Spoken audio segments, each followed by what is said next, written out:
ఇలా బట్టి విక్రమార్క గారు కేసీఆర్ గారి మీద మాట్లాడుతున్నారు.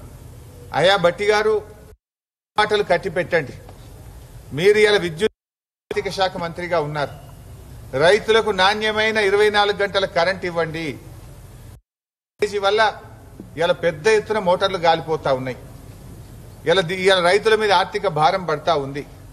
రాత్రిపూట కరెంటు పెట్టబోయి పాములు గుట్టి, తేళ్లు గుట్టి, షాకులు కొట్టి రైతులు చనిపోతున్న పరిస్థితి ఉన్నది. మీరు నాణ్యమైన కరెంటును, 24 గంటల కరెంటును వెంటనే అందించండి. ఆర్థిక మంత్రిగా ఉన్న బట్టి గారు తక్షణమే రైతులకు ఇన్పుట్ సబ్సిడీ విడుదల చేయండి అని చెప్పి నేను డిమాండ్ చేస్తా ఉన్నా. ఇవాళ ఎండిపోయిన పంటలకు గాని, వడగళ్ల వాన వల్ల నష్టపోయిన పంటలకు ఎకరానికి 25,000 రూపాయల చొప్పున పరిహారం అందించి రైతుల్ని ఆదుకోవాలని చెప్పి నేను బట్టి గారిని కోరుతా ఉన్నా. ఇవాళ రైతులు, ముఖ్యమంత్రి గారు బోగస్ మాటలు మాట్లాడుతూ ఉన్నారు. మీరు బోగస్ మాటలు కట్టిపెట్టండి.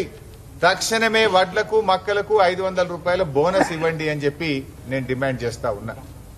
అయినా ఈ ప్రభుత్వానికి, మంత్రులకు 100 రోజుల్లో మీరిచ్చిన హామీలు అమలు చేయకుండా ఈ ప్రభుత్వం, ఈ మంత్రులు మమ్మల్ని విమర్శించే హక్కు మీకు లేదు. మీరు ఏమని విమర్శిస్తారు? 100 రోజుల్లో మీరు రుణమాఫీ చేస్తామని, బోనస్ ఇస్తామని, రైతు బంధు ఇస్తామని, వ్యవసాయ కూలీలకు ఇస్తామని, కౌలు రైతులకు ఇస్తామని, బాండు పేపర్లు బంచి దొడ్డిదారిన అధికారంలోకి వచ్చి ఇవాళ రైతుల్ని మోసపుచ్చిన మీరు మమ్మల్ని విమర్శిస్తారా అని నేను అడుగుతా ఉన్నా. ఇలా బీఆర్ఎస్ పార్టీని విమర్శించే నైతిక హక్కు మీకు ఎక్కడిది? చేతనైతే రైతులకు ఇచ్చిన హామీ నిలబెట్టుకొని మాట్లాడండి. ఆ హామీల మీద నేను చర్చకు సిద్ధం. వ్యవసాయ శాఖ మంత్రి వస్తారా, ఆర్థిక మంత్రి వస్తారా, ఎక్కడికి రమ్మంటారో చెప్పండి, నేను చర్చకు వస్తా. మీ మేనిఫెస్టోలో మీరు రైతులకు ఇచ్చిన హామీలేంది, ఇచ్చిన హామీల్లో ఒక్కటన్నా అమలు చేసిండ్రా? నేను దాని మీద చర్చ చేయడానికి సిద్ధంగా ఉన్నా. ఈ రాష్ట్ర ప్రభుత్వం నుంచి ఎవరు చర్చకు వస్తారో రండి. మీ హామీలు, మీ మోసాలను నేను చర్చించడానికి ఏ ప్రజాక్షేత్రంలోనైనా మేము సిద్ధంగా ఉన్నామని చెప్పి ఈ ప్రభుత్వాన్ని నేను డిమాండ్ చేస్తా ఉన్నా. ఆ రోజు మా ప్రభుత్వం ఉండగా దాదాపు 1800 కోట్ల రూపాయలు ఇన్పుట్ సబ్సిడీ రైతులకు సహకారం. ఇప్పుడు ఈ మాత్రం కదలికి వచ్చిందంటే పార్లమెంట్ ఎన్నికల్లో రైతులంతా మమ్మల్ని ప్రశ్నించేటట్టున్నారు, రైతులు బుద్ధి చెప్పేటట్టున్నారు.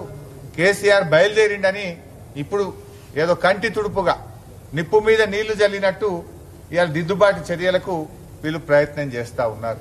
మరి ఇన్ని రోజులు ఏం చేసిండ్రు? మల్లన్న సాగర్లో నీళ్లు లేవా? కూడవెల్లి కింద బోదాంపా, మిర్దొడ్డి, దౌలతాబాద్. ఉత్తమ్ కుమార్ రెడ్డి గారు 200 మంది రైతులు ఆత్మహత్య చేసుకున్నారంటే ఆయన అవహేళనగా మాట్లాడుతున్నాడు. బాధపడాల్సింది పోయి, రైతుల్ని ఆదుకోవాల్సింది పోయి, 200 మంది బీఆర్ఎస్ నాయకులు మా పార్టీలో చేరిండ్రు అని మాట్లాడుతున్నారు. అంటే ఇలా కాంగ్రెస్ పార్టీకి రైతులంటే పట్టదు, రైతుల కష్టాలంటే ఒక జోక్ లాగా వ్యవహరిస్తా ఉన్నారు కాంగ్రెస్ పార్టీ నాయకులు.